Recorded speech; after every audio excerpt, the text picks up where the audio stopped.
Hello friends, আপনারা কেমন আছেন? আশা করি আপনারা সকলেই ভালো আছেন। প্রতাপ একাডেমি কোচিং চ্যানেলে আপনাদেরকে সকলকেই স্বাগত জানাই। আজকের এই ভিডিওতে ডিএ সংক্রান্ত একটি গুরুত্বপূর্ণ আপডেট কিন্তু শেয়ার করতে চলে এসেছি। চলুন তাহলে দেখে নেওয়া যাক কী গুরুত্বপূর্ণ আপডেট উঠে আসছে। পশ্চিমবঙ্গ সরকারি কর্মচারীদের মহার্ঘ ভাতা বা ডিএ মামলা এক নতুন মোড় নিয়েছে। রাজ্য সরকার সুপ্রিম কোর্টের বেঁধে দেওয়া সময়সীমার মধ্যে বকেয়া ডিএর 25% মেটাতে না পারায় সরকারি কর্মচারী সংগঠনগুলি আদালত অবমাননার মামলা দায়ের করেছে। এই পরিস্থিতিতে রাজ্য সরকার আর্থিক সংকটের কথা বললেও কর্মচারী সংগঠনগুলি তাদের দাবিতে অনড়। চলুন তাহলে আরও কি গুরুত্বপূর্ণ আপডেটগুলি উঠে আসছে আমরা কিন্তু পরপর দেখে নেব। চলুন তাহলে দেখে নেওয়া যাক।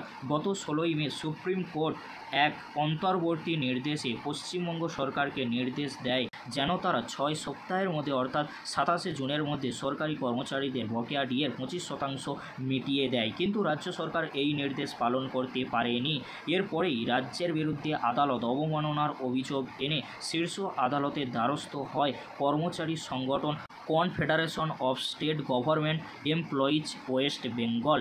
রাজ্য সরকার নিজেদের পক্ষে যুক্তি দিয়ে জানিয়েছে যে আর্থিক সংকটের কারণে এই মুহূর্তে বকেয়া মেটানো সম্ভব নয় এবং এর জন্য তাদের আরও 6 মাস সময় প্রয়োজন।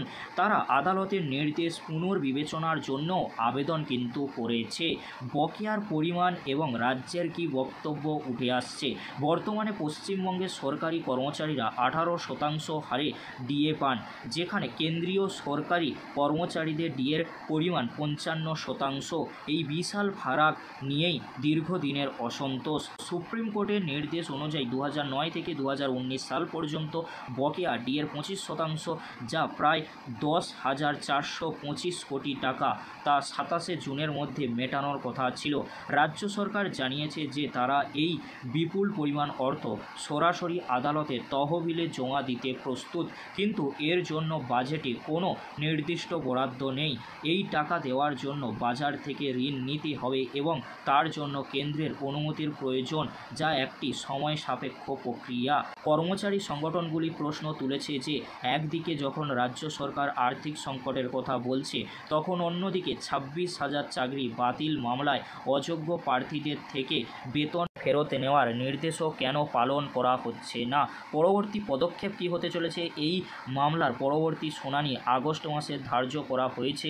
এখন এটাই দেখার যে সুপ্রিম কোর্ট রাজ্য সরকারের আবেদন মঞ্জুর করে কিনা, নাকি আদালত অবমাননার দায়ে কোনো কঠোর পদক্ষেপ গ্রহণ করে। সমস্ত পক্ষের চোখ এখন শীর্ষ আদালতের দিকেই। পশ্চিমবঙ্গের লক্ষ লক্ষ সরকারি কর্মচারী তাকিয়ে আছেন তাদের বহু প্রতীক্ষিত ন্যায্য পাওনার দিকে।